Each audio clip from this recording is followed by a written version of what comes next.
அழகான காட்டுல பிங்கிங்கிற ஒரு பறவை அவளோட வயசான அம்மா கூட வாழ்ந்துட்டு இருந்தது. பிங்கிக்கு அப்பா இல்ல அப்படிங்கறதுனால அவளோட அம்மா தான் அவளுக்கு எல்லாமே பார்த்து பார்த்து செஞ்சுட்டு இருந்தா.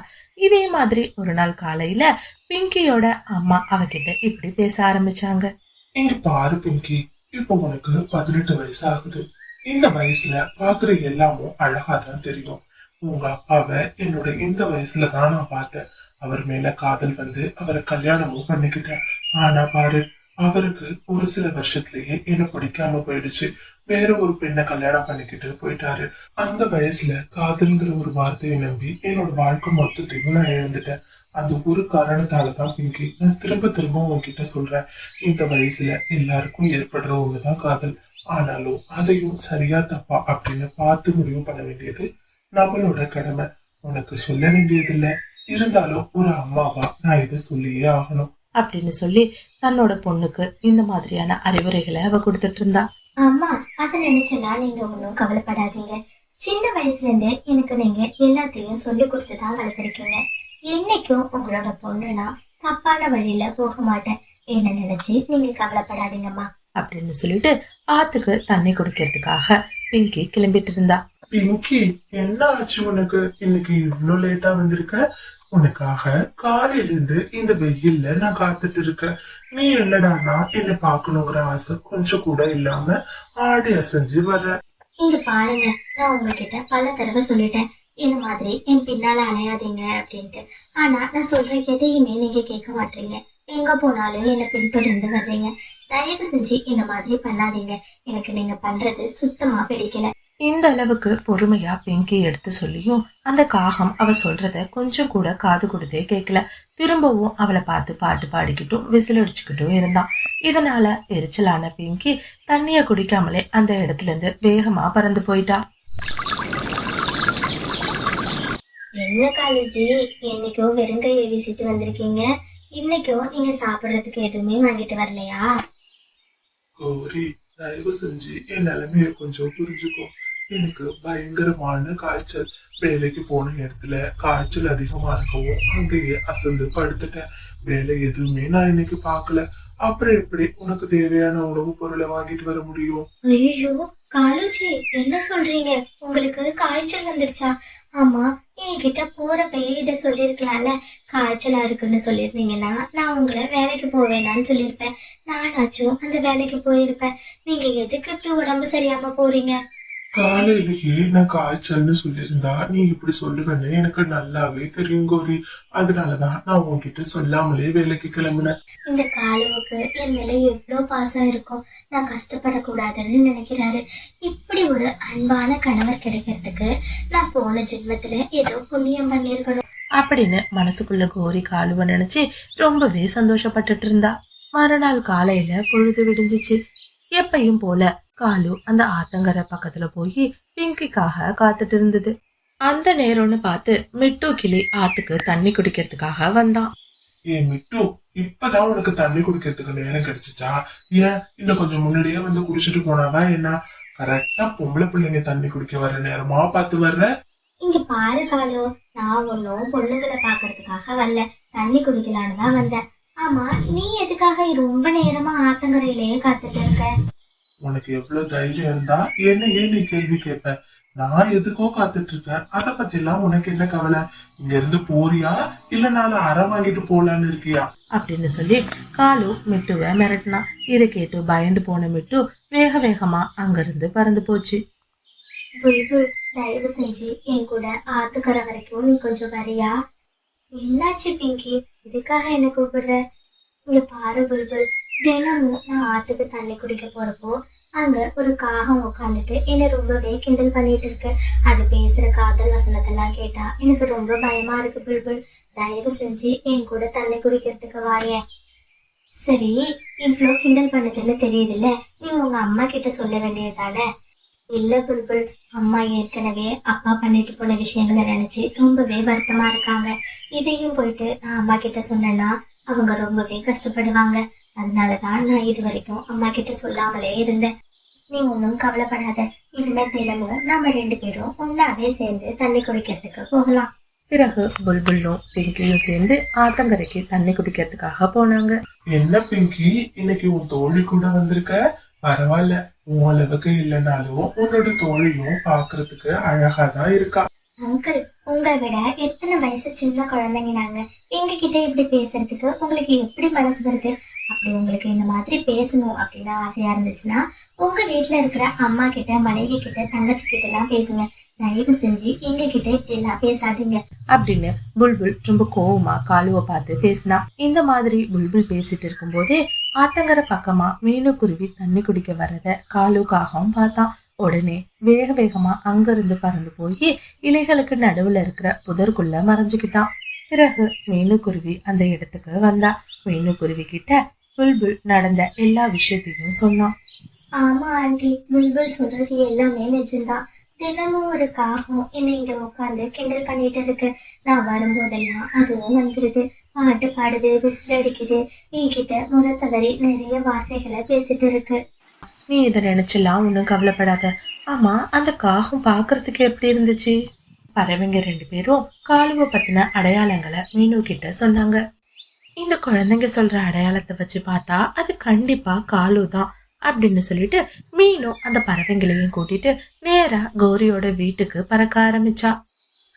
ஆண்டி, தினமும் நான் ஆத்துக்கு தண்ணி குடிக்க போகும்போது ஆத்தங்கரையில உட்காந்துட்டு உங்களோட கணவர் என்ன ரொம்பவே கிண்டல் பண்ணி பாட்டு பாடுறாரு, விசில் அடிக்கிறாரு, என்கிட்ட தகாத முறையில நிறைய வார்த்தைகளை பேசுறாரு, என்ன காதலிக்க சொல்லி கட்டாயப்படுத்துறாரு அப்படின்னு சொல்லி அழுதுகிட்டே நடந்த எல்லா விஷயத்தையும் பிங்கி சொன்னா. ஐயோ, தயவு செஞ்சு அழாதடா தங்கோ. என் கணவர் உனக்கு இந்த அளவுக்கு தொந்தரவு கொடுத்திருக்காரு. நீ சொல்றதை கேக்குறப்போ எனக்கு மனசுக்கு அவ்வளோ வருத்தமா இருக்கு. நீ ஒன்னும் கவலைப்படாத. இந்த விஷயத்துக்கு நான் நாளைக்கு ஒரு முடிவு கட்டுறேன். என் கணவர் பண்ணின விஷயத்துக்காக நான் உன்கிட்ட மன்னிப்பு கேட்டுக்கிறேன் அப்படின்னு சொல்லி குழந்தைங்களுக்கு ஆறுதல் சொல்லி அவங்கள வீட்டுக்கு அனுப்பி வச்சா. சாயங்கால நேரமும் ஆணுச்சு. காலு எப்பயும் போல வேலைக்கு போன மாதிரி களைப்பா வீட்டுக்கு வந்தான். என்ன காலு, ரொம்ப அசதியா இருக்கீங்க போல. இன்னைக்கு பயங்கரமான வேலையோ?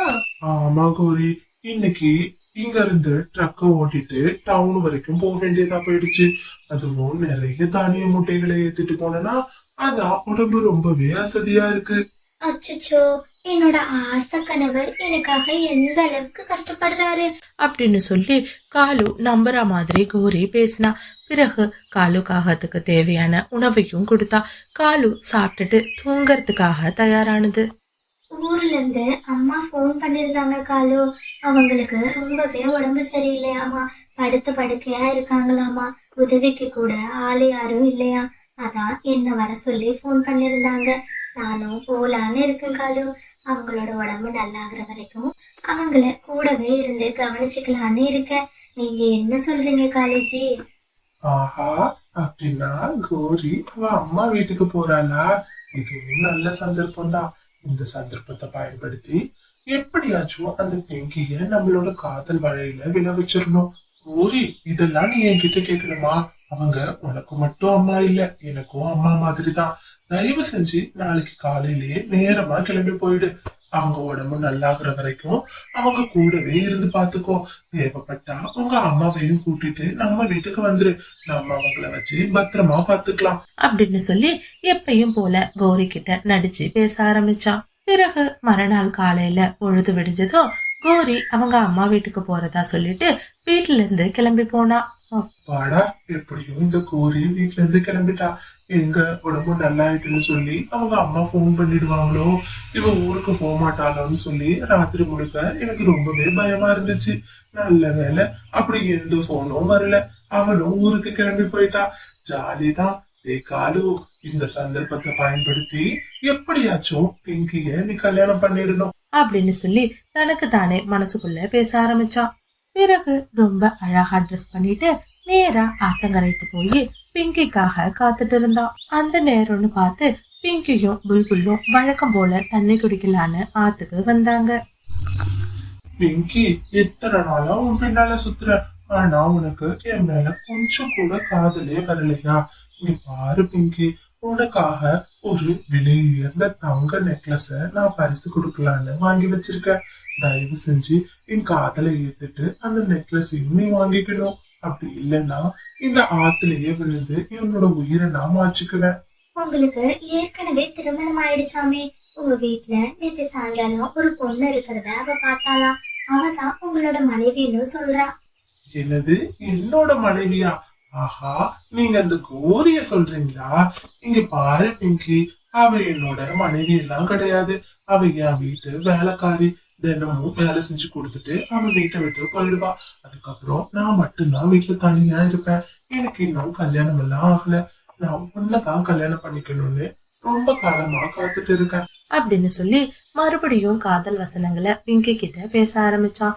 அந்த நேரம்னு பார்த்து இது எல்லாத்தையும் மரத்துக்கு பின்னாடி இருந்து ஒளிஞ்சிட்டு கேட்டுட்டு இருந்த கோரி வேக வேகமா ஒரு தொடப்பத்தை எடுத்துட்டு காலு பக்கத்துல பறந்து வந்தா. கோரி, நீ என்ன பண்ற இங்க? ஆமா, உங்க அம்மாக்கு உடம்பு சரியில்லைன்னு சொன்ன. நீ என்ன இந்த பக்கத்துல இருந்து வர? காலு, நீ எவ்வளவு மோசமா நடந்துக்கிறேன்னு பாக்குறதுக்காக தான் இவ்வளவு நேரம் நான் காத்துட்டு இருந்தேன். டேய் கிழவா, உனக்கு எவ்வளவு தைரியம் இருந்துச்சுன்னா உன் மக வயசு ஆகுற ஒரு பொண்ணு கிட்ட இந்த அளவுக்கு நீ தப்பா பேசுவ அப்படின்னு சொல்லி தான் எடுத்துட்டு வந்த தொடப்பத்தை வச்சு வேக வேகமா காலுவை அடிக்க ஆரம்பிச்சா. அடி தாங்க முடியாத காலு, கோரி தயவு செஞ்சு என்ன விட்டுரு. இனிமே நான் இப்படி ஒரு தப்பா பண்ணவே மாட்டேன். உனக்கு துரோகம் பண்ணணும்னு நினைக்க மாட்டேன். உன்னை தவிர இந்த உலகத்துல வாழ்ற எல்லாரும் எனக்கு அக்கா தங்கச்சி தான் அப்படின்னு சொல்லி அழ ஆரம்பிச்சான். ஆனா என்னதான் காலு சொன்னாலும் கோரி அவன் மேல இருந்த கோபத்துல பயங்கரமா அவனை அடிக்க ஆரம்பிச்சா. அடி தாங்க முடியாம காலு துடிக்கிறத பார்த்து மத்த பறவைங்க எல்லாரும் கை தட்டி சிரிக்க ஆரம்பிச்சாங்க. பிறகு உயிர் தப்பிச்சா போதும் அப்படின்னு சொல்லிட்டு காலு அந்த இடத்துல இருந்து வேக வேகமா ஓட ஆரம்பிச்சான். குழந்தைங்களா, இந்த மாதிரிதான் தைரியமா இருக்கணும். உங்களுக்கு ஒருத்தனால ஆபத்து வருது அப்படின்னு தெரிஞ்சா உடனே நீங்க இதை போய் வீட்டுல இருக்கிற பெரியவங்க கிட்ட சொல்லணும். இல்ல நம்மளே சமாளிச்சுக்கலாம் அப்படின்னு நினைச்சீங்க அப்படின்னா இந்த மாதிரிதான் எதுனா ஒரு பெரிய ஆபத்துல மாட்டிக்குவீங்க அப்படின்னு சொல்லி பறவைங்க 2 பேரும் சேர்ந்து குழந்தைங்களுக்கு அறிவுரையை கூறினாங்க. இன்னைக்கு இருக்கிற காலகட்டத்துல பெண் குழந்தைங்களுக்கு மட்டும் இல்லாம ஆண் குழந்தைங்களுக்குமே பாதுகாப்பு இல்லாத ஒரு சூழல் தான் இங்க இருக்கு. இந்த ஸ்டோரிய பாக்குற உங்க வீட்டுல இருக்கிற குழந்தைங்களுக்கும் நல்ல அறிவுரைகளை கொடுத்து ஒரு ஒழுக்கமான பாதையில உங்க குழந்தைங்களை வளர்றதுக்கு உதவி பண்ணுங்க. அப்பதான் ஃபியூச்சர்ல உங்க குழந்தைங்களும் ஒரு பாதுகாப்பான சொசைட்டில வாழ முடியும். இது சப்ஸ்கிரைபருக்கான நேரம். Hi Ryan, hi Dhayan. இந்த மாதிரி உங்களோட நேமையும் நான் சொல்லணும் அப்படின்னா மறக்காம கமெண்ட்ல மென்ஷன் பண்ணுங்க. இந்த ஸ்டோரி உங்களுக்கு பிடிச்சிருந்துச்சுன்னா லைக் பண்ணிட்டு உங்க ஃப்ரெண்ட்ஸ் கூடவும் ஷேர் பண்ணுங்க. இந்த மாதிரி நிறைய ஸ்டோரிஸ் பார்க்கறதுக்கு மறக்காம நம்மளோட சிட்டு பேர்ட் ஸ்டோரிஸ் சேனலை சப்ஸ்கிரைப் பண்ணுங்க. தேங்க்ஸ் ஃபார் வாட்சிங்.